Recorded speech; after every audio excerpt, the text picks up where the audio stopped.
Now let us continue the lesson. Take your seats, he said. Now, boys, I shall ask each of you a question and I want an honest answer. I'm not going to try to frighten you, bribe, or surprise the truth out of you, for all of you have a conscience. I know what it is for. Now it's time to undo the wrong done to Tommy and set yourselves right before all of us. Now, there is one decision what Mr. Bear takes. He says, I'll ask you one question. You should be giving me a truthful answer. All of you know something has gone wrong, and now it is time to correct ourselves. So please answer me when I'm asking you a question. He paused a moment, and one might have heard a pin drop. The room was so still. Then slowly he put the question to each one, receiving the same answer in varying tones from all. When he came to Nat, his voice softened, for the poor lad looked so miserable that Mr. Bear felt sorry for him.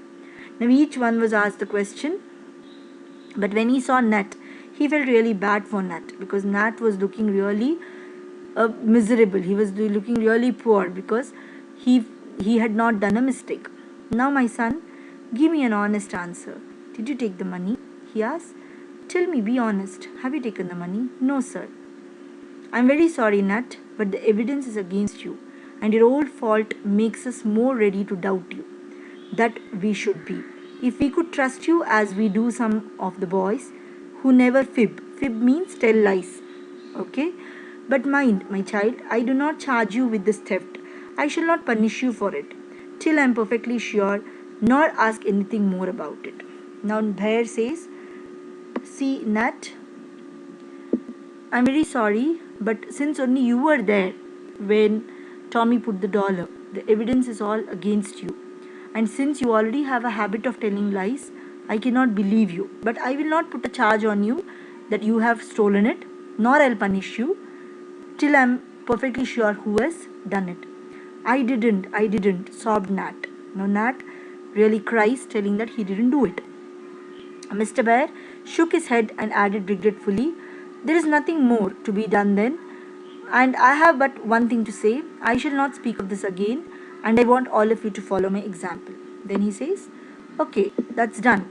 Now it's over. Now nobody will speak about it. I'll also not talk about it. Nobody should talk about it. Even the hardest thrashing that Nat had ever received from his father had been far easier to bear than the cold looks and general suspicion that he met with.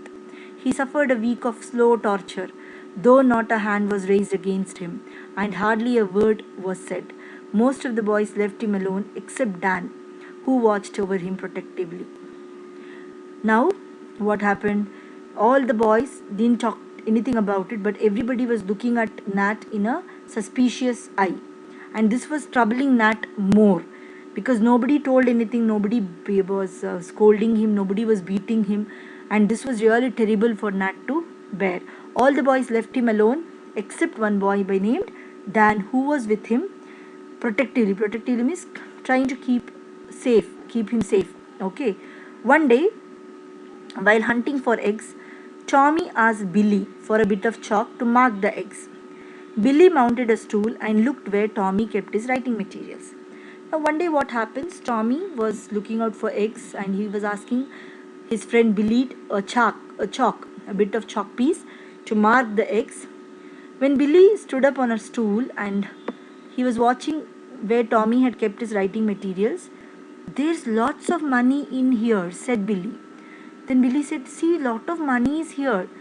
Tommy hopped up to see what Billy was talking about, but nearly tumbled down again, for he was greatly surprised to see 4 bright quarters on a piece of paper with Tom Banks written on it. Grabbing them, Tommy dashed into the house and cried wildly, it's all right, got my money, where is Nat? Then Tommy sees 4 quarters. He got back his money from his place where his writing materials were, and there was a paper on which it was written Tom Banks, and all these $4 quarters were kept. He came running into the room and he wanted to see Nat. Nat was soon found, and his surprise and pleasure was so genuine that a few doubted his word when he denied all knowledge about the money. Mr. Bear was very glad to hear the news and waited for further revelations. They came sooner than he expected. As they sat at supper that night, a square parcel was handed to Mr. Bear.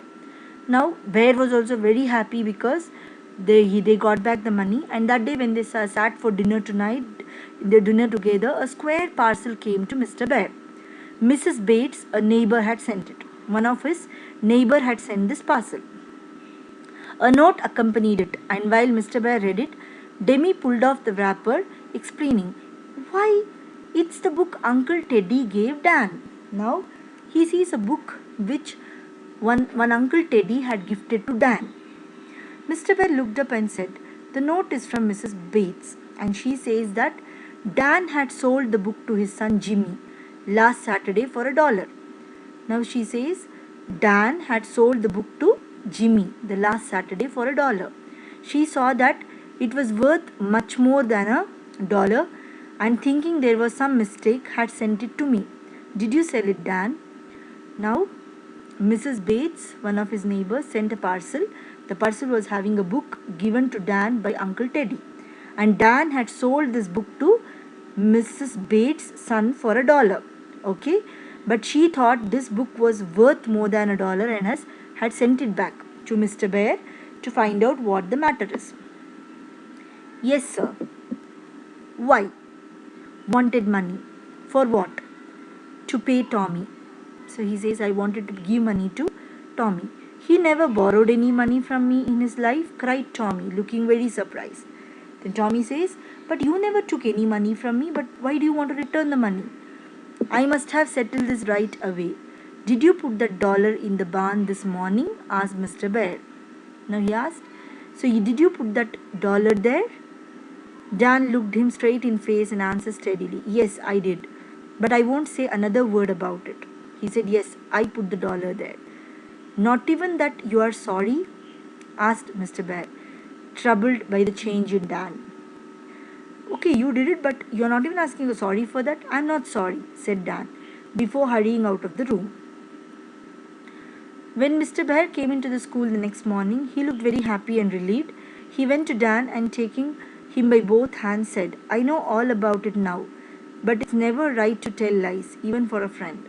So, next day Bear comes to school and he just is happy, and he goes to Dan and tells him, now I know everything, but it's not correct to tell lies, even for a friend.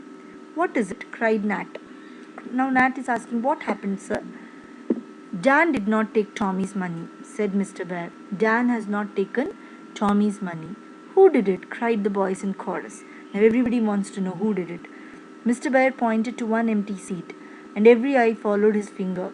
Jack went home early this morning, but he left this note behind him. Now the next morning, one boy by name Jack had gone home, and he has left a note. I took Tommy's dollar. I was peeking in through a crack and saw him put it there. I was afraid to tell before, though I wanted to. I didn't care so much about Nat, but Dan is a gem of a person, and I can't stand it any longer. I never spend the money. It's under the carpet in my room, right behind the washstand. I'm very sorry. I'm going home, and don't think I shall ever come back, so Dan may have my things. Then he says, now I had taken that money. I had seen Tom putting there from a crack, and Dan is really a very good person because he cares so much for Nat. I have not spent the money. It is still there under the carpet in my room, and I will never come back to the school again, and Dan can take all my things.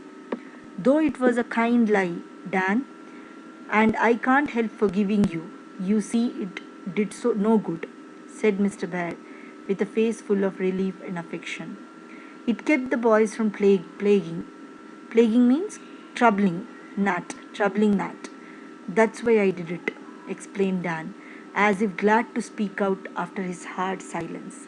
So Dan said, all this I did for Nat, because I didn't want other boys to look at him in a wrong way. Dan explained it.